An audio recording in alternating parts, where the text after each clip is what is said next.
Listen Entertainment Channel ကိုအားပေးနားဆင်နေကြတဲ့ချစ်စွာသောပရိသတ်အားလုံးပဲမင်္ဂလာပါခင်ဗျဒီနေ့မှာတော့ဟာသဇလန်လေးတင်ဆက်ပေးဖို့အတွက်အလှည့်ကြောက်လို့လာပြန်ပါပြီဒီတစ်ခေါက်မှာတော့မောင်ဆောင်ရဲ့တခိုးဒီယိုကန်ဆိုတဲ့ဟာတာလေးကိုတင်ဆက်ပေးပါမယ်နိုင်ငံရေးစီးပွားရေးလူမှုရေးတွေကြောင့်စိတ်ပင်ပန်းလူပင်ပန်းဖြစ်နေကြရတဲ့ချစ်စွာသောပရိသတ်တို့ရဲ့ဘဝအမောစိတ်အမောတွေပြေစေဖို့ဟာသဇလန်လေးကိုတင်ဆက်ပေးရတာဖြစ်ပါတယ်ဦးတက်မတက်မယူရရင်တော့ကျွန်တော်ရဲ့ချစ်စွာသောပရိသတ်အားလုံးပြုံးရွှင်သွားရင်ကျင်းတတ်ပါပြီအားလုံးပဲနားဆင်ကြည့်လိုက်ကြစို့လားဗျာနွေရာသီရောက်ပြီဆိုရင်ကျုပ်တို့ရက်ွက်ထဲမှာဦးထွန်းရွှေရဲ့ဘီးဘေးရှောင်မလောင်ခင်တားသချင်းကမကြားချင်မှအဆုံးဗျလော်ကြီးကိုစိုက်ကားပေါ်တင်ပြီးဘီးဘေးကြိုတင်ကာကွယ်ရေးအတွက်လိုက်ပြီးနှိုးဆော်ရတာပေါ့ဗျာလူတွေကလည်းခက်တယ်ဗျအော်မဲ့သာအော်နေရတာမီးထင်းကိုတိတ်ပြီးဂယုစိုက်ကြတာမဟုတ်အဲ့ဒီထဲမှာကျုပ်ရဲ့မိန်းမမတ်ကျင်မြလည်းအပါဝင်တနေ့ကလေးရတယ်ပဲ9ကြုံမဲ့ CEO မီးဖို့ပေါ်တင်ထားခဲ့ပြီးချဲထွက်တာကိုသွားဆက်စုနေတာကံကောင်းလို့မီးမလောင်တာပြို့ကျုပ်အချိန်မီမြင်လိုက်လို့တော်တော့တယ်ရက်ွက်ထဲမှာနေရင်ရက်ွက်ရဲ့လုံခြုံရေးမီးထင်းရလည်းအရေးကြီးတယ်မဟုတ်လားဒီတော့လေမိကင်းဆောင်မှုအတွက်တအိမ်တယောက်အလှည့်ကျဆောင်မှုတာဝန်ချရတာပေါ့ဗျာလူငှားဆောင်မှုဆိုတာကလည်းလွယ်တာမဟုတ်ဘူးဗျနေပြီးလာပြီးဆိုတာရှိတယ်ကျုပ်တို့ရက်ွက်ထဲမှာလဲလက်လုံလက်စားတွေများတော့မိကင်းဆောင်တဲ့လူကိုပတ်စံပေးဖို့တော်တော်အခက်အခဲဖြစ်တာဗျပတ်စံလိုက်ကောက်တဲ့အခါကျရင်အင်မတန်စိတ်ပြတ်ဖို့ကောင်းတာမိကင်းဖို့တော့မပေးနိုင်ဘူးအသားလှီးယူသွားဆိုတဲ့သူကရှိသေးတယ်တအိမ်တယောက်အလှည့်ကျဆိုတော့ပိုစင်ပြေတာပေါ့ဗျာတခုရှိသေးတယ်ဗျမိမသားတွေကြီးပဲရှိရဲ့အိမ်ကြပြန်တော့နားလည်မှုနဲ့လွတ်ပေးခြင်းပေမဲ့ကျန်တဲ့အိမ်ကြီးကတိတ်မကြည့်လို့အစင်မပြေပြန်ဘူးဗျအချို့အိမ်ကယောက်ျားတွေများမိကင်းဆောင်ရမယ့်အလှည့်ရောက်ရင်ခရီးချက်ချင်းထွက်သွားတာနဲ့အမေနေမကောင်းလို့တောပြန်သွားတာနဲ့စင်ကြီးစင်လက်တွေပေးပြီးရှောင်ကုန်ကြတယ်ကြာကိုစီစားမကုန်တဲ့ခန္ဓာကိုယ်တွေနဲ့ဖျားနာပြီးအိပ်ရထဲမှာခွေလဲတဲ့သူကလဲပေါ့ဗျာတစ်ချိန်လုံးရန်ဖြစ်နေတဲ့လင်မယားကလည်းအဲ့ဒီနေ့ကျမှမခွဲနိုင်မခွာရဲ့ဖြစ်ကုန်ကြရောရက်ွက်အကျိုးကိစ္စပဲဗျာတအိမ်တလဲမိကင်းဆောင်ရတာကိုပဲကြောက်ရွံ့နေကြသည်ကျုပ်ကမိကင်းဆောင်ရမယ်ဟေ့ဆိုလို့ကတော့ပျော်သလားမမေ့နဲ့မိကင်းဆောင်ရင်ကင်းထဲမှာရက်တော့ရတဲ့အရာကဘာနဲ့မှမလဲနိုင်ဘူးအိမ်မှာတောက်ရင်တော့မိန်းမရဲ့နဘူးနစာလောက်တာခံရသေးတယ်ရေနွေးချမ်းအိုးတဲ့အရက်နဲ့ရေကိုအချိုးကြလေးဆက်ဘဲကြီးလော်လေးကပုံစားမှာထည့်ပြီးယူသွားရုံပဲဘသူသိတာမှတ်လို့ကင်းထဲမှာကကိုတယောက်သေးညာပိုင်းလောက်ကရက်ွက်ထဲကလူပြိုပေါက်လေးတွေဂီတလာတီးကြတာပဲရှိတာဗျတစ်ခါတရံမှသာအသိမိတ်ဆွေတယောက်နှစ်ယောက်လောက်သာလာပြီးစကားစမီထိုင်ပြောတာကလွဲလို့မိကင်းတဲ့နာကိုရောင်လို့တောင်လာကျင်ကြတာမဟုတ်ဘူးဗျညီဦးပိုင်းလာတယ်ဆိုတာကလည်းအကြောင်းရှိတယ်လေရက်ွက်ထဲကစေတနာကောင်းတဲ့အိမ်တွေကနေမိကင်းဆောင်တဲ့သူတွေအတွက်လက်ဖက်သုတ်ဂျင်းသုတ်ပဲချမ်းကျော်သုတ်စားတာမျိုးလေးတွေကိုတညာတစ်မျိုးပို့ပေးကြတယ်ဗျအဲ့ဒီစားစရာတွေကိုဟိုလိုဒီလိုနဲ့ဝင်တီးပြီးစားလို့ကုန်တောက်လို့ဝိုင်းပြန်ကုန်ကြပါလေရောကျုပ်ကတော့အဲ့လိုလူတွေကိုကင်းမြောင်းလို့နာမည်ပေးထားတယ်ဗျအိမ်မှာတွဲကပ်စားတောက်နေတဲ့အကောင်ကိုအိမ်မြောင်း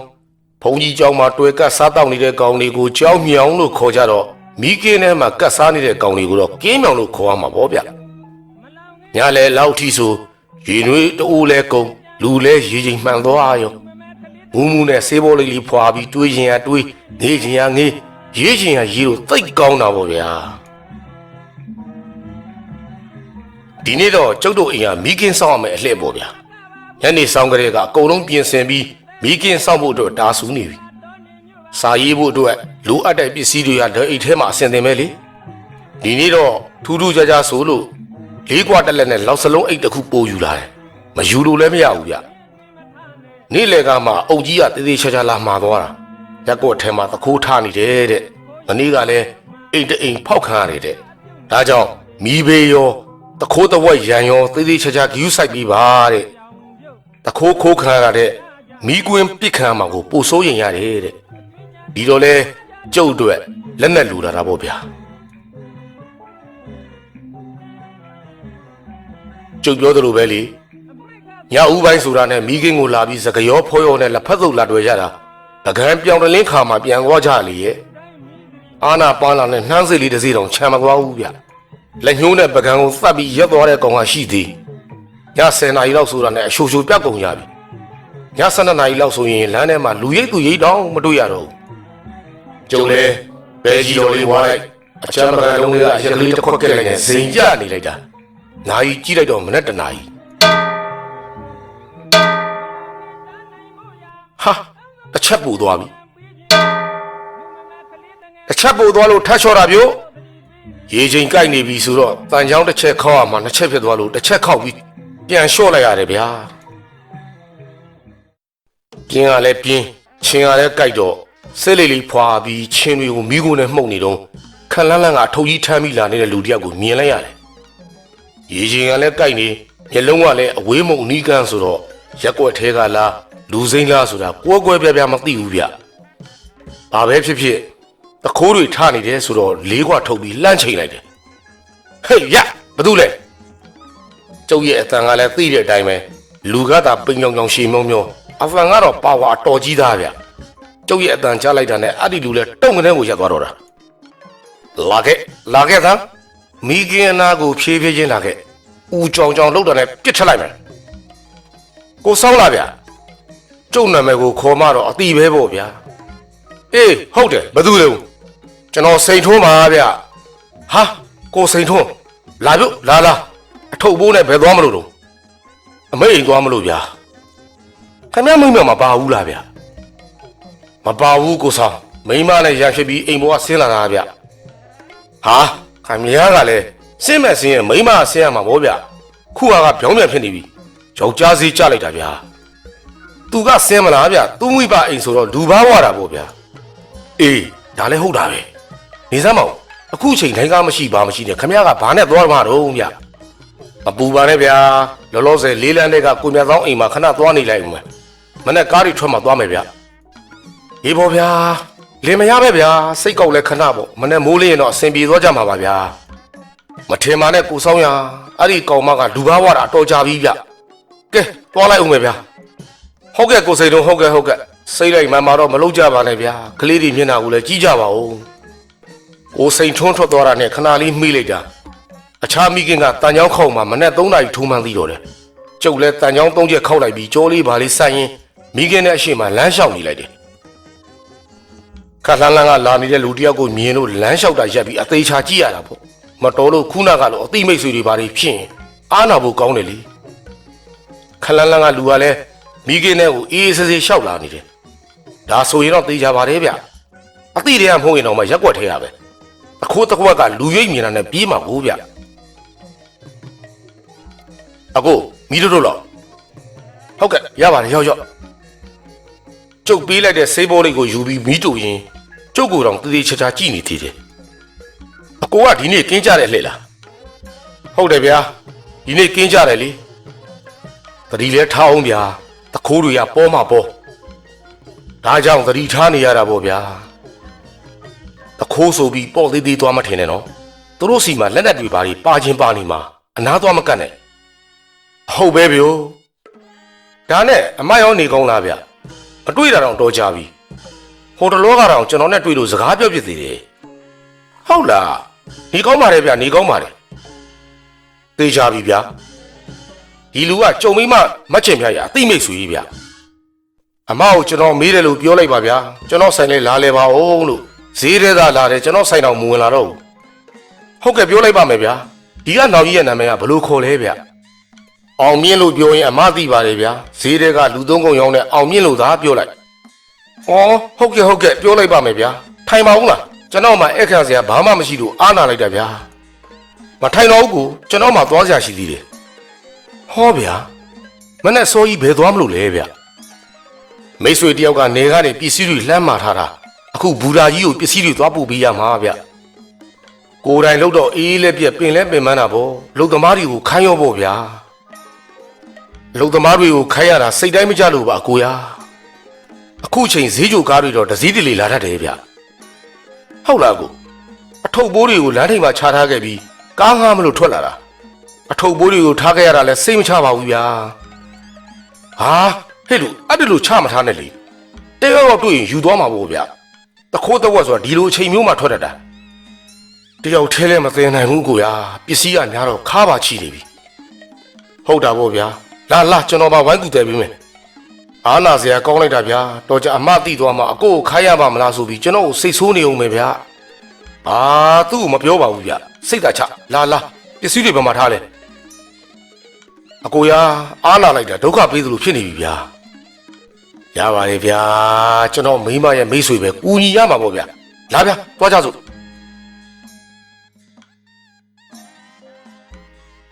ကိုအောင်မြင့်နဲ့အတူလိုက်သွားရင်ပစ္စည်းတွေချထားတဲ့နေရာရောက်လို့ကြည့်လိုက်တော့နဲတဲ့အထုပ်ကြီးတွေမှမဟုတ်တာဗျာ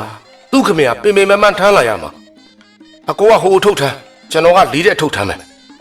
ဟုတ်ကဲ့ကိုအောင်မြင့်ကျုပ်လဲပစိုးနဲ့ထုတ်ထားတဲ့အထုပ်ကိုကြည့်လိုက်တော့ TV ဗျာ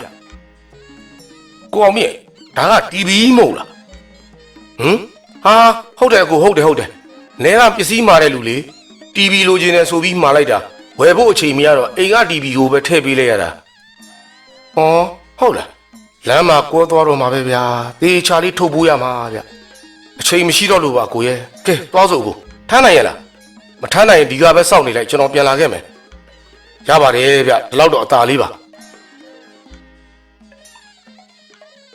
လေးလိုက်တဲ့ TV ဗျာကျုံမဲ့ရှာကိုထွက်ကြရောလမ်းထိပ်ကားမှတ်တိုင်ရောက်မှပဲသူ့ရဲ့အလုပ်သမားလေးတယောက်ရောက်လာကျုပ်ရှိမှသူ့အလုပ်သမားလေးကိုစူနေလိုက်ဟောက်နေလိုက်တာဂျားရဲကတော့မျက်နှာပူလာလို့ဝင်ဖြောင်းပြပေးခဲ့ရသေးတယ်ဈေးကားစောင့်ပါဆိုတာတော့မစောင့်နိုင်ပဲနှစ်ယောက်သားအထုပ်ကြီးတွေထမ်းသွားလိုက်တာစီးပွားရေးသမားများအလုပ်ကိုယ်တိုင်လုပ်မှကျေနပ်ကြတာကိုဗျကျုပ်လဲသူတို့ထွက်သွားတာနဲ့ကိုမိကင်းတဲ့ကိုမြန်မြန်ပြန်လာခဲ့တာပေါ့ဗျာတော်ကြကင်းသမားမရှိတော့တခုကအလစ်ဝင်ခိုးသွားမှဒုက္ခ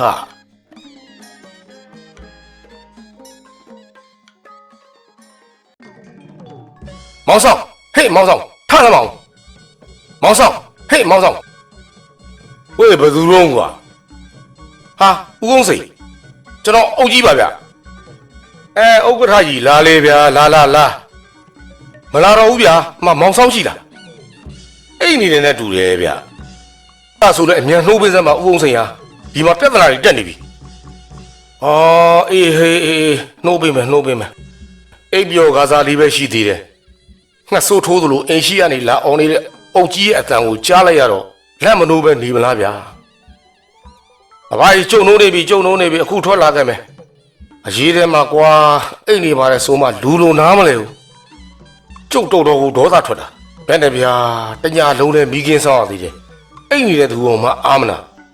ကျုပ်လဲဒေါကန်နဲ့ပစိုးမှပြီးအင်ရှိကိုထွက်သွားလိုက်တယ်ပြောအုပ်ကြီးခမရတို့ကလည်းဗျာခုမှအိတ်ပြော့ကားကားရှိသေးတယ်နည်းနည်းပပနဲ့နားလဲပေးကြပါဦးမြဒါကြောင့်ကင်းမဆောင်ကြင်ကြတာမောင်ဆောင်မင်းကိုနှိုးကျင်လို့နှိုးတာမဟုတ်ဘူးကွာပြဿနာအကြီးကြီးတက်နေပြီနားလေလားဟိုမှာနေရင်းကပါတယ်မင်းငါတို့နဲ့ခဏလိုက်ခဲ့ဦးဗျာကျုပ်ကဘာလုပ်မိလို့လဲဥက္ကဋ္ဌကြီးမောင်ဆောင်ဘာလုပ်မိလို့လဲကျုပ်ကိုပြောစမ်းပါဦးဗျာအဖကျွန်တော်ဘာမှမလုပ်မိဘူးဗျဦးအောင်စိန်နောက်မှရှင်းပြတော့မယ်ဗျာမောင်ဆောင်လိုက်မှသာလိုက်ခဲ့စမ်းပါကွာအချိန်မရှိဘူးစခန်းရောက်မှရှင်းရမယ်အုတ်ကြီးကျုပ်ဘာလုပ်မိလို့လဲဗျာကျုပ်ကိုဖမ်းမလို့လားဒီကောင်တော့ခက်ပြန်ပြီမင်းကိုဖမ်းမလို့မဟုတ်ဘူးကွာမင်းညကတခိုးတက်ခိုးတော့တာငါအိမ်တက်ဆင်အောင်ပြောင်းသွားပြီဗျာဟဲ့ကောင်မဗျာနဲ့မင်းညကမိခင်တာဝန်ကြတာမင်းဆိုတော့မေးစရာမြန်းစရာလေးတွေရှိလို့လာခေါ်တာကွာတော်ပါသေးရဲ့ဗျာမင်းကတော့တော်နိုင်ပြီပဲငါကတော့တအိမ်လုံးဘာမှကိုမကြံတော့ဘူးဟဲ့ကောင်အဝတ်စားတွေရောရွှေလိုရွှေစားရောအကုန်ပါသွားပြီ TV လည်းမရှိတော့ဘူးဗျာ TV ဟုတ်လားအေးဟုတ်တယ်ကိုယ်မောသားတခိုးဒီလောက်လေးတဲ့ TV ကိုတော့ရအောင်မှပေါ်သေးတယ်မောင်ဆောင်ဘိုးမြန်လဲပြီးလိုက်ခဲ့စမ်းကွာရဲစခန်းမှာအမှုဖွင့်မလို့ကွာဟုတ်ကဲ့အိုကြီးကိုယ်မောသားတခိုးမိလို့ရတော့ကွာအပေါင်းပါတွေကိုဖမ်းပြီးထောင်ထဲထည့်ပြလိုက်မယ် TV တောင်ထားနိုင်တယ်ဆိုတော့ပေါ်သေးသေးတော့မဟုတ်ဘူးရဲဘက်ကိုပုတ်ပြီးကြောက်ထုခံရမယ်ဗျာကျုံမယ်အိမ်ထဲကိုအမြန်ပြေးဝင်ခဲ့ရတယ်ဗျကျုပ်တကူလုံးနတ်ဘူးတို့တုံနေပြီဒူးတွေဆိုတာအချင်းချင်းအလွမ်းသိပြီးနမ်းနေလိုက်ကြတယ်မှာတတောက်တောက်နဲ့မင်းညက TV ကိုမနိုင်နိုင်နဲ့ထမ်းခဲ့ရတာပခုံးမှာခုတီနာနေတော့တခိုးကိုဒီယိုးကန်းသလိုအခမဲ့ကူလီဝင်ထမ်းခဲ့တာကျုပ်မှန်းသိသွားခဲ့ရင်တော့ဗျာမူရင်းရေးသားသူ Leasing Entertainment အားလေးစားစွာဖြင့် credit ပေးပါတယ်ခင်ဗျာ